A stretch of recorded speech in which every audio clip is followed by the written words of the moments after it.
Welcome to Quilter's Architect. My name is Mark. In today's video, I'm continuing my work on the My 9 Lives Sampler Quilt. I've already completed blocks 1 through 3, and today I'm going to work on block number 4, which I'll show here on the screen. And this block is named 3x2. You can see that this is a fairly simple block consisting of some rectangles and 3 different fabrics. You'll notice on page 2 of the block cutting instructions, we're just using Dresden, Country, and Dusty with this block. So you might be wondering, given that I'm sharing a close call where I almost died connected with each of these blocks, why would I choose a 3x2 block? Well, the reason is this block reminded me of, I don't know if you've ever seen in the past those old parquet floors, and they would have those little sections and they would be turned different directions. The reason this is connected to one of my experiences in the past is when I was like 16 to 18 and I was still in high school, I would work part-time with my uncle, and he was a carpet and vinyl floor installer. I remember one time when we were doing an installation in an older house, we were basically installing new vinyl flooring where they had that parquet flooring. And when we would install vinyl flooring, the process was, after you got the floor all ready, that you would lay back one half of the room's vinyl flooring, you'd kind of fold it back over on itself, and you would spread all this glue on the floor. And that glue's a super sticky kind of glue. It's really good glue.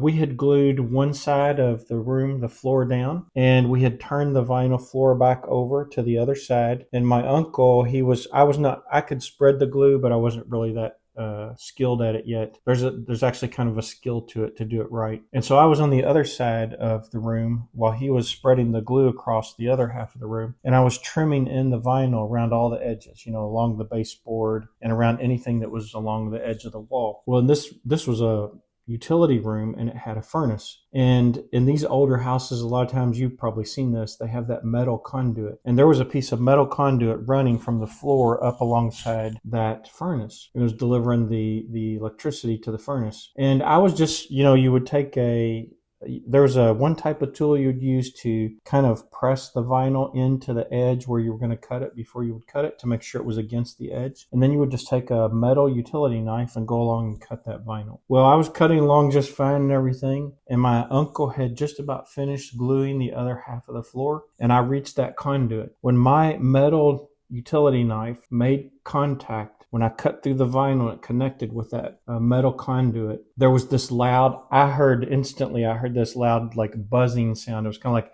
bong. That's all I remember. And the next thing I knew, I was on the floor on the other side of the room, and I was looking up at the ceiling, and my uncle, who had almost finished spreading the glue, was standing over me, and he had that trowel that you spread the glue with in his hand, and he was laughing at me. Well, what had happened is I had gotten shocked, and I guess I don't really know the physics of how that works, but it had thrown me, the electrical shock had thrown me across the room. And this was, like a utility room. It was probably 10 or 12 feet wide, something like that. And so half of that would be 4 or 5 feet. So imagine the other 4 or 5 foot of the room. I was on one side near the furnace, and it threw me across the room, and I was laying on my back in this glue. That glue's awful. You can't hardly get it off the metal trowel after you're done spreading the glue in the floor and you're cleaning up your tools. So I had this real icky glue all over the back of my head, all down to the back of my clothes. But anyways, that wasn't the worst. That was bad, having to clean that glue off, but I could have died. Imagine I think those furnaces are 220. I'm not an electrician, but it seems like furnaces have like a higher voltage. I'm glad that it kicked me away and I didn't, stay connected to it, because I guess a person could get electrocuted easily. That told me, after I had that experience, that inside of that metal conduit, or they also had those metal electrical boxes, instead of everything now is like PVC. And so it's all plastic, and it wouldn't carry a charge if the wires were touching it. Evidently, inside that metal electrical box, where someone had wired the wiring together, they used those wire nuts. They evidently had some bare wire exposed, and it was touching the metal. And so that current was running from the box through that conduit down to where I was trimming the vinyl around the furnace. And so that was a close call, right? You probably may have had this experience if you've been around a farm. I've actually accidentally touched an electric fence where they keep like the cattle, and that has kind of a pulse. It's not enough electricity to harm you badly, but you want to let go of it, but as soon as you touch or grab a hold of one of those wires, you'll feel like a pulse going through that wire. It's like an intermittent pulse. But this was far different from that. All I knew was that noise. I heard that noise, and the next thing I knew, I don't have any recollection of going through the air and ending up on the other side of the room, laying on my back on the floor. But that's obviously what happened. And so I think it was a pretty close call. If I hadn't got thrown, probably would have killed me with the electricity. So that's my experience related to this 3x2 square that, looking like that parquet floor. I remember a parquet floor in that house where we were working, and that's why I chose this block. I've already cut the pieces for this block. You can see I've laid them out here on the table, and they're basically just 3 rectangles that go together to form each of the little sections or units inside the block. And you can see here that it's, again, Dresden, Country, and Dusty.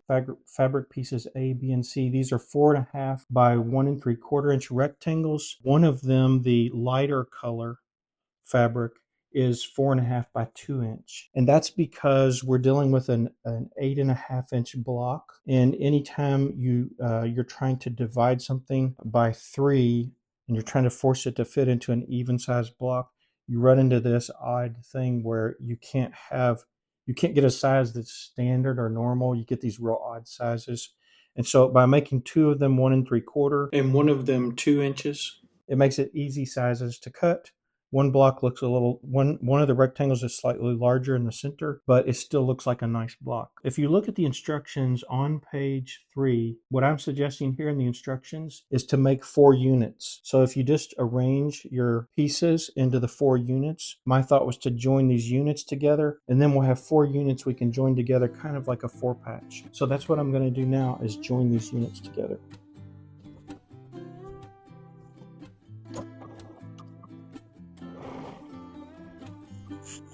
Okay, so here is one of the units with the 3 rectangles joined together, and I'm going to join the other 3 units, and then we can join all 4 units to form the block.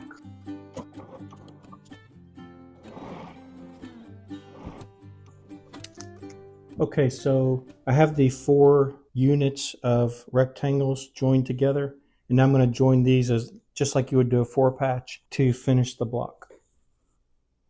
And one thing to remember as you're looking at this, if you just keep the light fabric towards the center as you're arranging these, it keeps the orientation of the rectangles correct.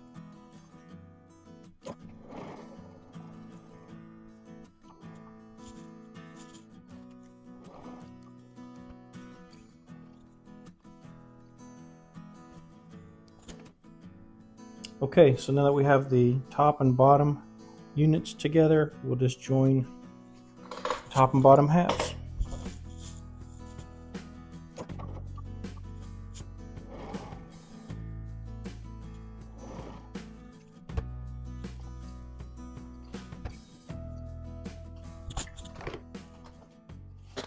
Here are all 4 units joined together. I'm just going to press this and then square it.